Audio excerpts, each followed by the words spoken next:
Halo Sinekrip, balik lagi sama gue Rashid Hari. Dan wah ini ada gue mau ngomongin film yang udah lama banget ditungguin. Ini film yang udah kayak gue udah expect untuk tidak menonton film ini. Bukan gue udah expect bakal nonton film ini ya.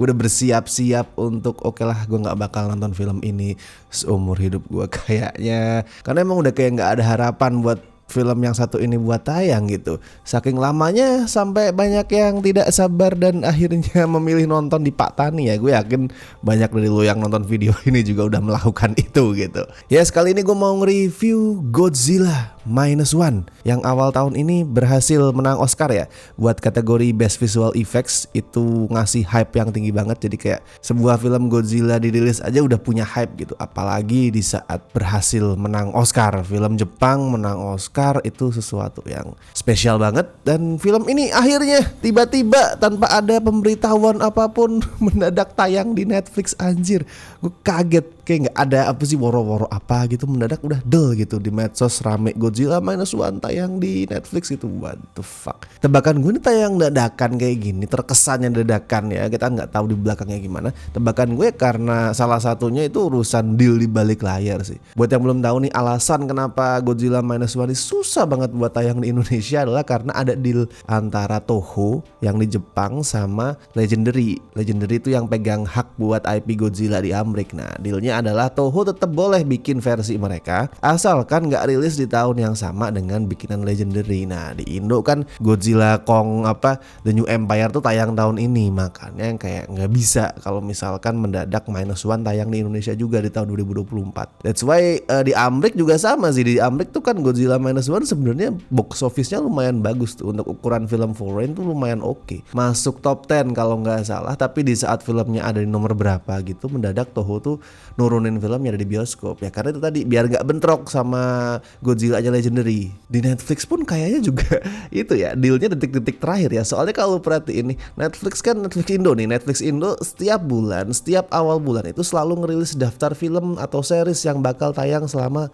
sebulan ke depan tuh. Tapi Godzilla Minus One ini nggak ada nih di list judul-judul bulan Juni, makanya gue ngerasa nih kayak deal detik-detik terakhir gitu. Tapi ya sudahlah, yang penting sudah tayang ya. Dan ini intinya what a time to be alive buat fans Godzilla. I mean, lo bisa dapat Godzilla era Showa nih yang identik sama cerita over the top, fokus ke monster pukul-pukulan gitu yang kelihatan konyol, kelihatan kadang agak bodoh gitu tapi fun gitu. Karena itu gaya yang lagi diambil sama franchise Monsterverse ya di Hollywood. Lo bisa dapat itu. Dan lo juga bisa dapat cerita humanis yang nyentil urusan perang kayak di Minus One ini. Itu adalah sesuatu yang dulu identik sama Godzilla di awal dia lahir tuh kan sebenarnya adalah alegori soal bom atom ya. Nah, nggak perlu ngeributin lah approach mana yang lebih keren gitu. Karena misal lo tahu sejarah franchise-nya, lo pasti setuju kalau dua pendekatan yang jauh beda tadi sebenarnya sama-sama wajahnya Godzilla gitu.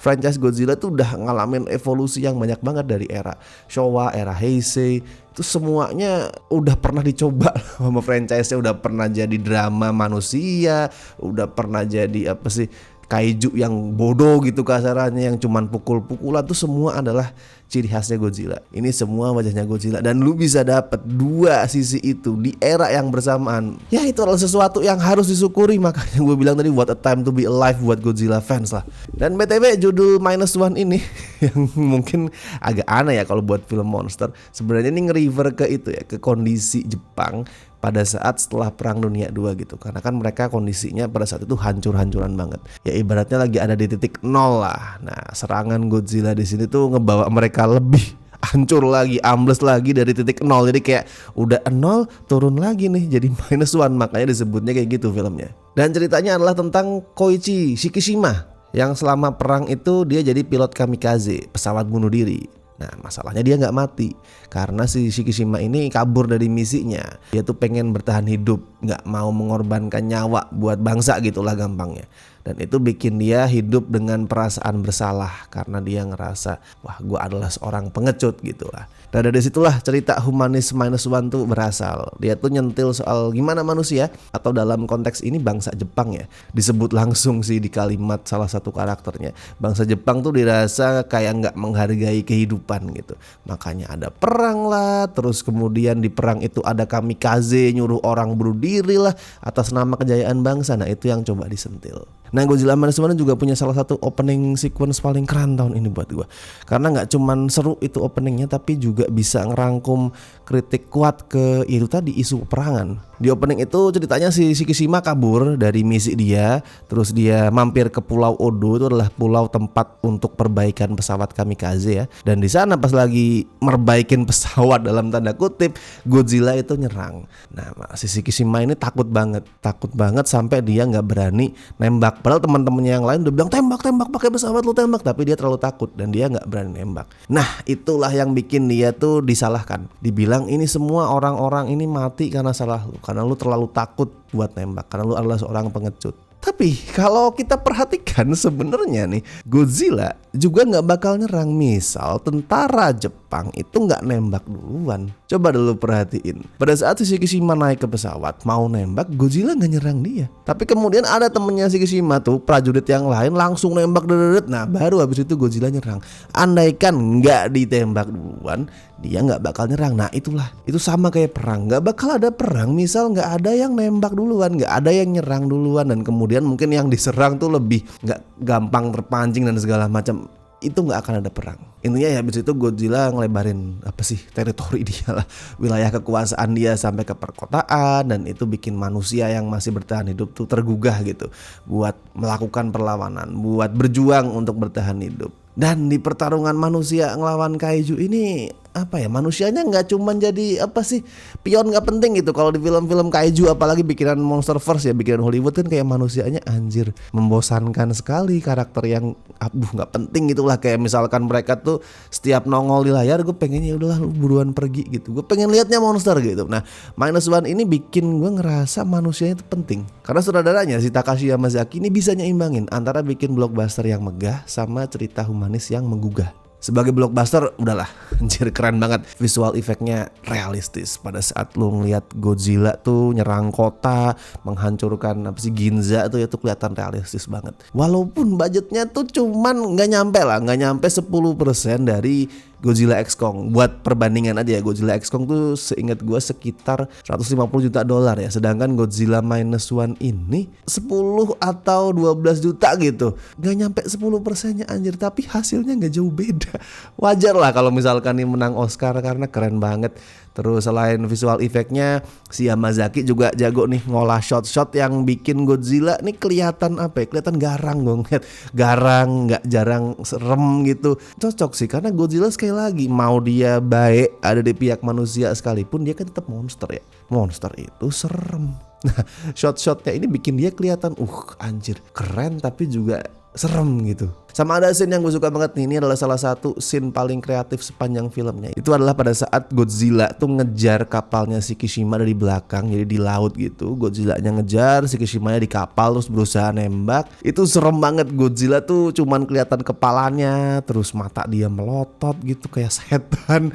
Dan itu mirip kayak adegan dari film Jaws. Cuman hiunya lu ganti kaiju. Itu kreatif banget sih, nggak expect gue. Walaupun sebenarnya itu sesuatu yang obvious banget ya, ada monster yang hidupnya di laut, dia berenang, ya oke lah wajar di saat dia ngelempar tribute ke Jaws. Tapi jujur gue sama sekali nggak expect sesosok Godzilla ini bisa dibikin kayak Jaws. Ini kreatif banget. Terus departemen lainnya juga keren. Kayak Godzilla Minus One nih semua departemennya, semua sisinya nih bagus-bagus. Musiknya yang dibikin sama Naoki Sato juga mantep banget. Kedengarannya tuh epic, intense tapi juga menggugah gitu. Bener-bener munculin kesan kalau actionnya nih bukan cuma ledakan kosong, tapi gambaran perjuangan manusia gitu. Lu pasti bisa membedakan mana musik yang ya udah yang penting dem serem tegang gitu, bombastis, sama yang kayak di Minus One ini. Lebih seringnya tuh bikin penonton ngerasa anjir, nih gue lagi menyaksikan perjuangan mati-matian umat manusia nih, dan itu menyentuh banget. Terus kalimat-kalimat di skripnya juga anjir brilian banget. BTW ini skripnya juga dibikin sama si Yamazaki ya, sutradaranya. Jadi dia ngerangkep gitu, sutradara, penulis naskah juga, dan kalimat-kalimat yang dia tulis ini bagus banget. Banyak banget kalimat yang nempel di kepala gue.